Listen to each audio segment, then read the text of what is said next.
Good morning, everybody at Callaway. I'm going to sit closer to the camera. The last time I noticed when I leaned back, the sound got a little weird.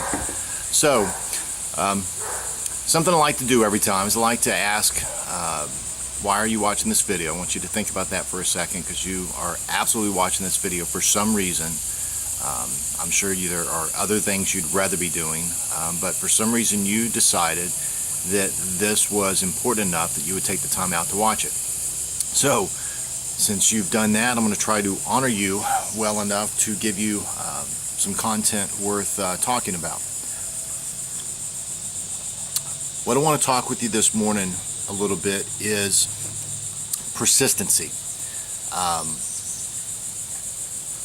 The battery is about to die, so if we lose this video, we have to do it again. The persistency. Definition I heard of successful people a long time ago, and it made sense to me, and it's kind of been the one of my rally cries, if you will.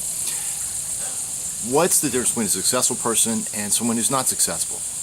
A successful person will keep doing what they know they need to get done long after the desire to do it has left them. So, in any business, I don't care what business you are, what business you're in, at some point you're going to hit a spot where the desire's gone. You don't, jump out of bed excited about doing it. We'll just leave it at that term. But successful people who do well in life, people who do well in personal life, family life, business life, in all their different lives that they have, well, they know that they need to get it done even though the desire to do it has left them. Unsuccessful people say F it, and they just move on to something else. They get something else that they're excited about.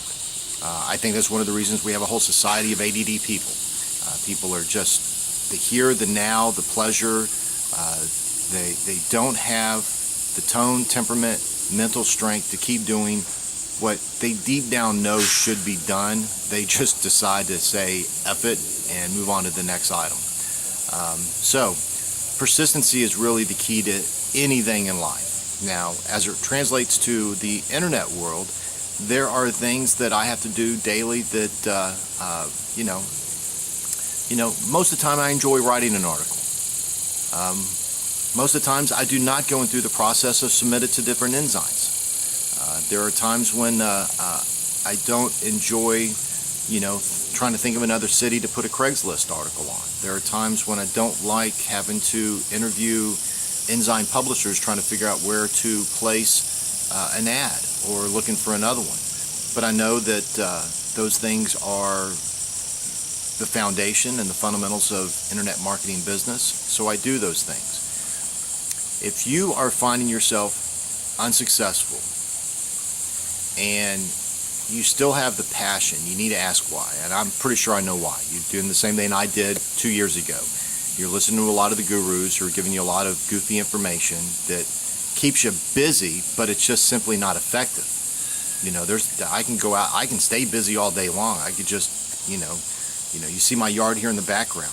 I could stay busy all day and take a shovel and just dig holes in my yard. I'd be busy working on my yard, but it wouldn't look good, it wouldn't look right, and at the end of the day I'd be exhausted and have absolutely nothing to show for it other than holes in my yard. So understand, busy work doesn't mean success. But once you find that formula, those things that make you successful, do them over and over again. Stay persistent, and you need to do them long after the desire has left you. So I feel like I rambled on a little bit in this video. I don't edit these things, so tough, you're just going to have to deal with it. You might have said F it and turned off already if you made it to the end of the video. Stay persistent. Figure out what you're doing, why you're doing it, and when you know something's working, keep doing it. Keep doing it, keep doing it, keep doing it. There's a link at the bottom of this to give you some links on what I'm doing, how I generate revenue. If you want to be a part of that, hit those links. I'd love to have you involved. I'd be more than happy to mentor you in addition to others that I'm mentoring, just like my mentors taught me a lot of things. Paying it forward is what I'm doing. So have a great weekend. Bye-bye.